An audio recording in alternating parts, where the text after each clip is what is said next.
The imagery on the Sea Org contract, two seahorses connected to a central star by ribbons, is far more than decorative. It's a potent occult symbol that, whether consciously or subconsciously, reveals the mechanisms behind Scientology's psychological manipulation.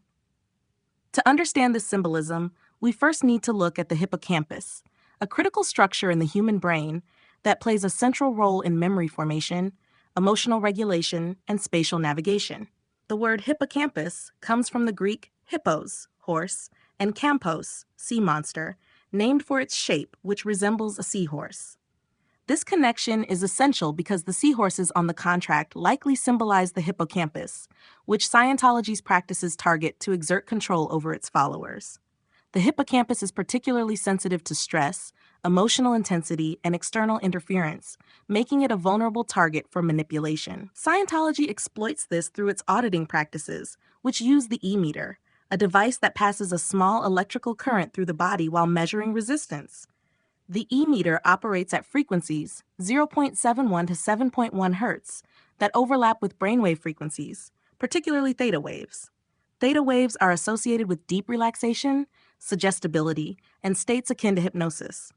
By disrupting the hippocampus with subtle electrical stimulation and emotional probing, Scientology destabilizes the brain's ability to process and regulate emotions while simultaneously overriding existing memories or implanting new ones through suggestion.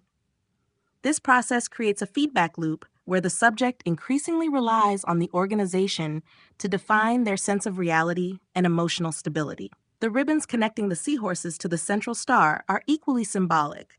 They can be interpreted as the leads of the E-meter, literally linking the subject to the device, but they also symbolize reins of control.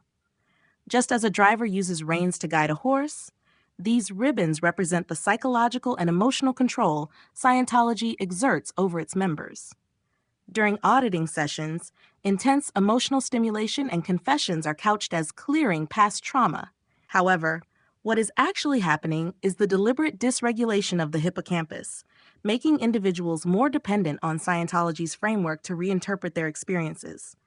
Over time, this manipulation erodes personal autonomy, replacing it with a rigid belief system dictated by the organization. L. Ron Hubbard, the founder of Scientology, was well versed in occult traditions, psychology, and manipulation tactics. While he didn't explicitly declare that he was using the seahorse symbol to reference the hippocampus, it's unlikely this connection is accidental. Hubbard's fascination with the occult, particularly his association with figures like Aleister Crowley and his exposure to esoteric symbolism, suggests he understood the deeper implications of such imagery. The choice of the seahorse on the Sea Org contract could be seen as a sly nod to the neurological disruption Scientology inflicts on its members, hidden in plain sight. This is typical of occult systems, where symbols serve dual purposes: to communicate hidden truths to the initiated, and to mock the uninitiated who fail to see what's right in front of them. Scientology's practices, from auditing to the promise of the bridge to total freedom, rely on this targeting of the hippocampus. The bridge is both literal and metaphorical.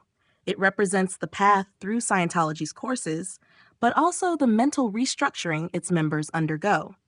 Each step further ingrains the belief system by destabilizing the hippocampus and creating a reliance on the organization for emotional and cognitive coherence.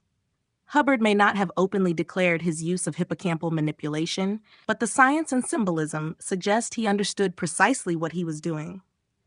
The seahorses, the ribbons, and the star all point to a system designed not to liberate, but to entrap, targeting the very structure of the brain responsible for emotional and cognitive freedom.